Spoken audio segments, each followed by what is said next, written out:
All right, class. First off, as always, good day. I'm glad you're here. So today we're going to be looking at amendments one, 2, and 3. Now, this lesson is probably going to be really short because the thing is, the notes are short. But what's really was supposed to be important was the discussion we were going to have in class. And since you can't be there and you weren't there, this lesson's gonna go by really fast because again, I it's only a one-way communication, me to you. You can't really talk back, and we can't have a discussion, which is sad. But the thing is, whatever the reason why you were not in class, hopefully, um, you can be there for the next one because we will be more of that, more discussions, more talking. Because the thing is, this stuff is about your rights as citizens and your everyday rights. So that's the thing. I really want to make sure that you guys know what your rights are as citizens. If you have any questions, to bring them up, you know. So again, that's the only bad thing about this teaching you guys like this right now is days like this, lessons like this. I don't get to have those discussions with you. So we examine today for the objective. Sorry, we're going to examine our rights under the First Amendment. We're going to analyze the wording of the Second Amendment, and we're going to create an argument on where is the line between a joke and like harassment or disrespect. Okay, so let's look at the warm up picture. So there it is. Okay, now the question is asking you, what is this artist trying to say about the political parties and your amendment rights? Okay, so look what they're doing. Okay, so it's pretty, should be pretty obvious. Okay, um, the other thing is, if you notice at the end of that question, I did put an extra credit, and I don't ever give extra credit out. But I want to see, I want to know, do you know the two political parties and which animal represents which one? Okay, so uh, think about it, pause the video, write your response because we're moving on in three, two, one. All right, so in our Constitution, we have 27 amendments. Now, I know that might seem like a lot, but compared to a lot of countries around the world, we don't have that many. Some countries have like 50 something, some have like 100 and some. So, yeah, us with 27, it's pretty low. Okay. Now, here's the thing, guys. Oh my God, I can't stress this enough. If someone ever asks you guys, what are the Bill of Rights? I want you to say it's our first 10 amendments. Because, guys, I have heard people just, it drives me nuts on news medias and TikToks and YouTube and things like that. These people who are supposedly know so much about the law and the constitutional rights, and when asked what are the Bill of Rights, they go, there are rights, and they're like, well, which one? All of them. It's not all of them. It's the first 10. The first 10 is the name of the Bill of Rights. Okay, because little quick thing you have to remember, before our Constitution, we did have another form of government. It was under the Articles of Confederation, and it sucked really bad. So we created this Constitution. The Federalist people really wanted it, but the anti Federalist people said they wanted something on paper that said what our rights are. And that's what the Bill of Rights was. Okay. So that's what the Bill of Rights originally, when the Constitution was created and stuff like that. Yes, we only had 10, and as the years have gone on, we've added one at a time and stuff like that. Okay, to where we're now at 27. Okay, so the original, the Bill of Rights, 10 amendments. Okay. I never want to hear you guys say the Bill of Rights are all our rights. Oh my God, I would tear out my hair and it looked like I have chemo again if you guys ever said that. Oh my God, and with confidence too, like those people. Oh, it drives me nuts. All right, so rant to the side. Okay.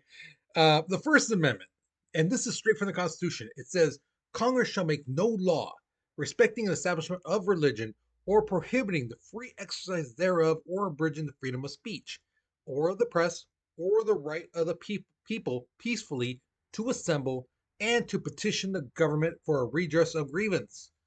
Now, what does that mean? Well, first things first, Congress shall make no laws respecting an establishment of religion. Basically, the government can't tell you you have to be this religion. No, no, we are a country full of religions. Even when the first people came from Europe and some of that, they didn't come with just one religion. There were a bunch of them. Protestant, Quakers, and Presbyterians, Christian, Catholics. It just goes on and on. So even at the get go, there were more than one religion. And the thing is, back in the day when there were still colonies, some colonies had an official church, like Presbyterian, you know, uh, Protestant, whatever it may be. And let's say you're a Christian or Catholic or whatever, anything but uh, a Protestant, your tax money in that state would go to the state, and the state would then give it to the Protestant church if that was their official church. And that's where a lot of people were like, well, why my tax money going to that church? I don't go there. Why should it go there? That's stupid. And that's where we have the separation of church and state. Okay. We don't have an official church, even though people want an official church. No, that goes against the very first part of the First Amendment. Okay. So when people say that kind of stuff, this is a Christian nation, the way our founding fathers wanted it. No, no, it says right there, part one of the First Amendment. Okay. Again, it just baffles me how idiotic some of these people are when it comes to they talk about, oh, I know the Constitution, I know what it says. Apparently not, or else you wouldn't say stupid things like that. All right, now abridging the freedom of speech. Here's the thing. Yes, you do have freedom of speech. You can say what you like, but you have to remember this part. You don't have total freedom of speech. Okay? What I mean by that is like this. You can go around saying, I'm the king of peanut butter. Sure, go for it. I heard a guy say that one time in my life. That's why it just stuck in my head. But the thing is, you can't say something like threatening somebody and not expect consequences like the authorities come in because that's a threat and things like that. We'll get into that in a second. But that's what I mean. You can say stuff, sure, all the time you can say stuff, but um, there's consequences, and a lot of times some of those things can get you in trouble. That's why I say you don't have total freedom of speech. Sure, can you say you know bad things to police officers? Absolutely, sure. But guess what? There's gonna be consequences to that. Couldn't you say something to a federal judge while in court? Sure. But again, there's consequences. That's what I mean. You don't have total freedom of speech. Can you say certain things? Absolutely. But can you say anything? No, because there are some consequences to what you say. Um, Freedom of the press. Okay. Newspapers, books, things like that. The basically the government shouldn't be like on the press, and stopping them from printing things out. Now, again, this goes to the whole thing with like slander and things like that. Can the press get in trouble? Yeah, if they say things uh, that is not true, there's no backing to it, there's no proof and things like that. Yeah, they could get in trouble. But then again, they can always go to that freedom of speech part. Okay, but again, it depends on what they're saying, you know, and the proof that they have. Okay. Now, this is another one that has caused some issues in the past. The right of the people peacefully to assemble. So, some years ago, back when like the Black Lives Matter was happening, if you remember, there were people marching peacefully. Can you do that? Yes. Did those people have a permit? More than likely. You do need a permit. You just can't go out in the middle of the street and just start protesting. No, you're causing a disruption. Now, you can go get a permit in the city, no problem. They'll a lot of times they'll sign up for it because that shows your um excuse me, your civic duty of standing up for your rights and bringing public awareness to a certain issue that you feel very, you know, strong about and things like that. Yeah, that's good. That's what they like. But what they don't like is when certain people destroy property along the way. And that was what happened several years ago during like the Black Lives Matters. People were marching peacefully, and all it took is a couple knuckleheads to start throwing bricks at windows and stealing people's stuff from stores. And then other people were like, "Well, hey, they're stealing. Might as well go too."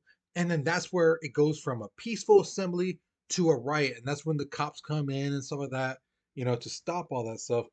And then those people who were peacefully assembling are now being harassed by the cops because, hey, now it changed from the peaceful assembly to a riot or a chaos, is ensuing now. And those people get mad at the cops. Well, it's not, they didn't start it. They just come and say, oh, you need to stop doing that. So that's where I said it's, you know, because of one thing, one little group of knuckleheads, it changed it from this to this, you know, and and that basically happens. There's always going to be some type of knuckleheads. But the thing is, it's to the people who are there to peaceful assemble to stop those people, seeing them trying to do stuff like that and stop them. You know, because then you're just bringing chaos and you're bringing the authorities in to break it up. You know, the last part is petition the government for redress of grievance, meaning you can say anything about the government. You can say, I don't like what you're doing. I don't like this governor. I don't like this president. I don't like so and so, this politician. You can say that stuff without fear that the FBI, CIA, and all these people, NSA, are going to be coming in through your door and like putting a black bag over your head and taking you away. No, okay, that's not going to happen. You have that right to say that stuff. Now, can you say, I don't like the president, I think he's an idiot? Absolutely, you have that right. But to say, I'm going to do harm to him, now that is going to the next thing, which we're going to be talking about in a second. Okay. Now, like I said, you don't have complete freedom of speech. The Schneck versus United States court case um, basically put that out there. One of the most famous things is the clear and present danger clause. Uh, Basically, you can't say something that could incite a riot, especially if it's not true.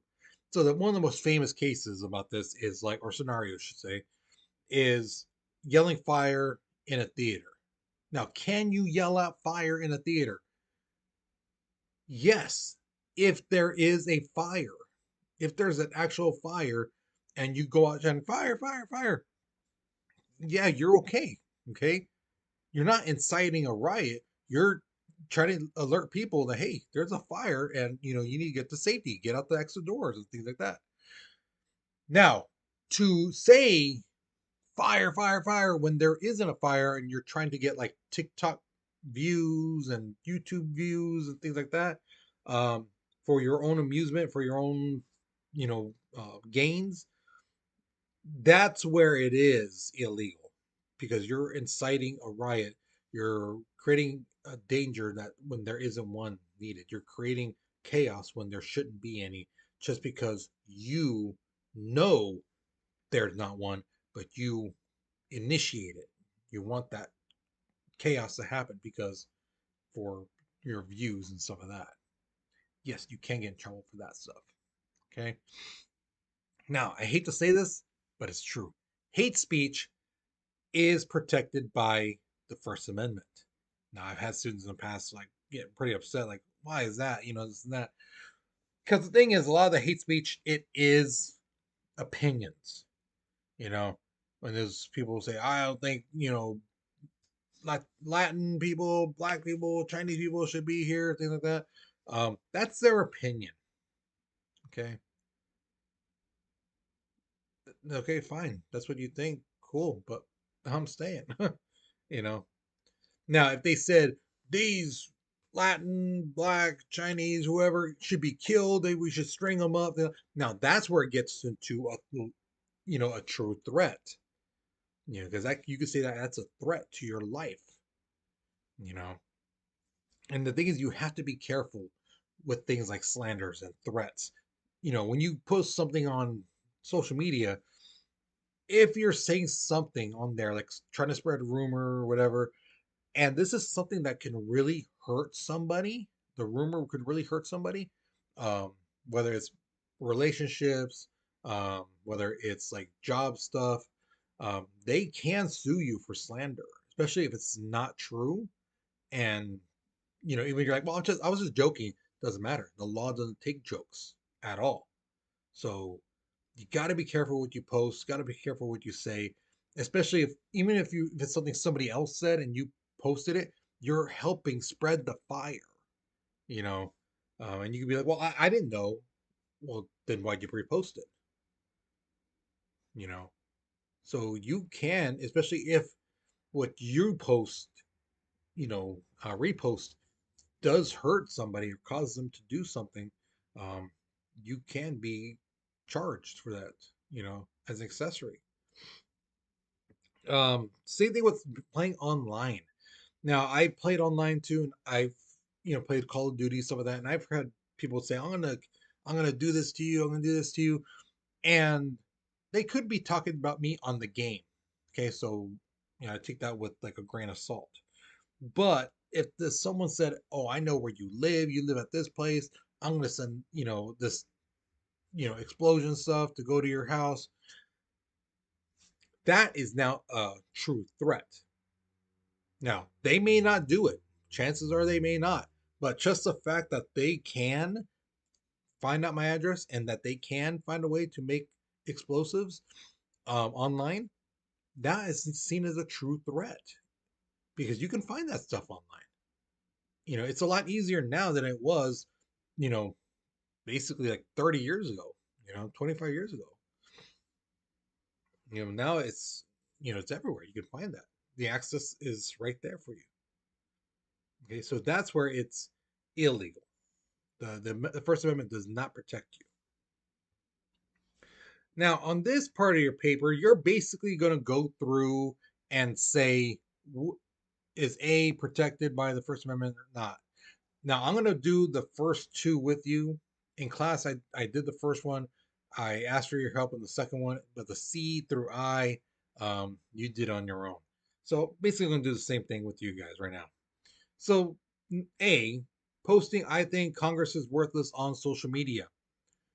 That one is protected by the First Amendment because again, you can say, um, like, I don't like the government. I don't like things are stupid, things like that. You can say that. That's protected by the First Amendment right.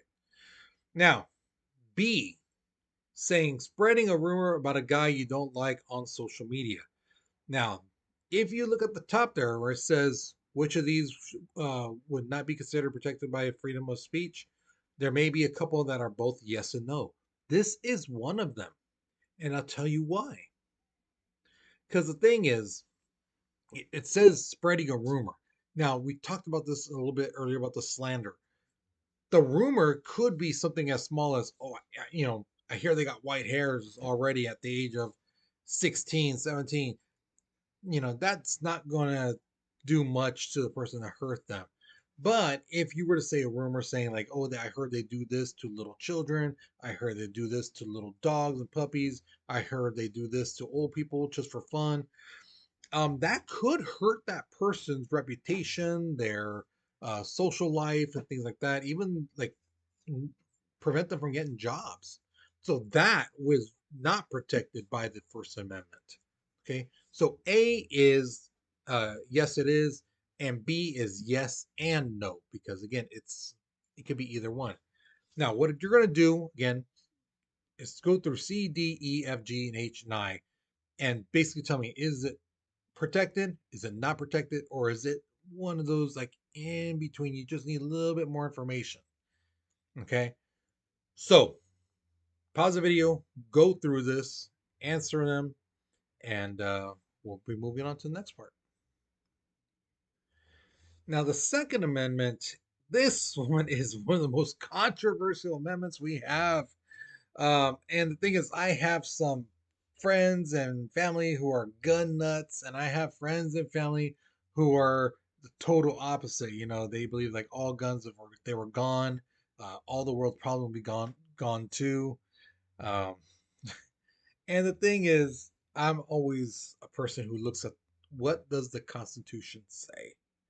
Now, here's the thing: a lot of people who are towards the gun nut area, they love that second half. The right of the people to keep and bear arms shall not be infringed. Okay, all right. What about the first half? They forget about that first half. The first half says a well-regulated militia. Militia is citizen soldiers. Okay, we haven't had that word in a while. I know that, so that's why I'm explaining what that is. Being necessary to the security of a free state. Because you have to remember, when this was being created, our country didn't have an army. They really didn't, you know.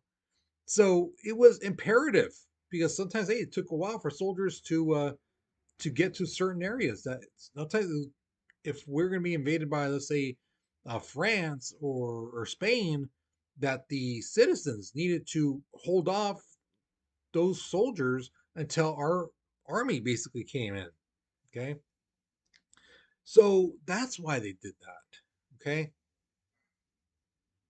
Now, the thing is, like I said, I see what the Constitution says, and in this case, that's what it was meant for: citizen soldiers to protect the state from invaders. But we have an army now. We have the Army, Marines, Navy, Coast Guard, Air Force, even Space Force. We have people for space, you know.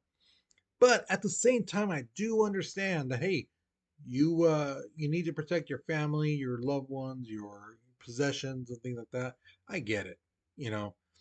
And this is where the controversy comes. Where do we draw the line? Where do we say that it's either this or that?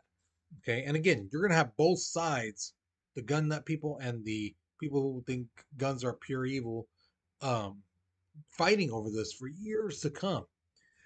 Thing is, every state has different laws on guns. Okay, certain guns say, or some certain states say you can only have a certain capacity for your guns, the clips and things like that.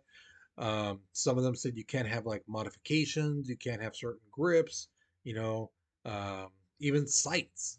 Some of them say you can't have certain things. Then you got some states that just don't care. They just like whatever. They'll give you a gun with your morning bagel for crying out loud. You know, uh, so it just depends on where you live, you're presiding at, and to follow those regulations, whatever they may be. Now, I did have a discussion with the student in class, and they were saying, well, like, uh, my cousin is going to move to another state. They got a particular gun here in California. What should they do when they get to that state? Well, wherever they're settling at, they could easily go to the police and of that town and be like, "Hey, I'm just moving in from this other state. I have this documentation for this gun, but I don't know the laws for this state for this guns. I was wondering if you guys can look over it, tell me what I need to do to make it, you know, secure, registered, all that stuff for this state." And trust me, those officers, they know about guns, they know the laws, and they'll help out. They'll tell you, "Oh yeah, no, this is fine. You're good. In fact, you can actually add more stuff. You can do more stuff." Or they might say, "Okay, you need to put a pin on this. You need to do this. You need to get rid of this." So they'll help you out. Okay, and they'll tell you what to do in the process of if it requires paperwork or training or whatever. They'll help you out. Okay. Now, the Third Amendment. This doesn't really apply to you guys anymore to our everyday life, but the thing is, it's imperative that you do know it because the thing is, it might come back. You never know. So, like the Third Amendment says, no soldier in time of peace be quartered in any house without the consent of the owner, nor in time of war, but in a manner to be prescribed by law. So, back in the day, the kings, queens, and some of that, they would basically tell people in a certain town, hey, You need to take care of the soldier. Give him a place to sleep. That's what quarter mean. Basically, staying at your place. Give them a place to sleep, food to eat. You make sure they're taken care of. And they just forced it on a family. You know, here's another person to take care of. Okay. Now the thing is, here they're saying they have to ask for your permission. Okay. Or if it's a time of war, there'd be a certain law saying, what you rights you have, things like that. But here's the thing: we don't need it anymore. Back then, we didn't have military bases. We may have had a fort here or there, but we don't need that now. We have bases and barracks and things like that. So those soldiers don't need to stay at your home. But just in case, sometime in the future, um, if this does happen for whatever reason, hey, I'm the owner of the house of this property. Um, you guys have to ask for my permission first. You just can't just dump some soldier in my yard and say, take care of him. Okay. So with that being said, that's it for this lesson. So hopefully you learned something new. Hopefully you enjoyed it. Again, I wish you were in class so we could have that discussion. You could be part of it.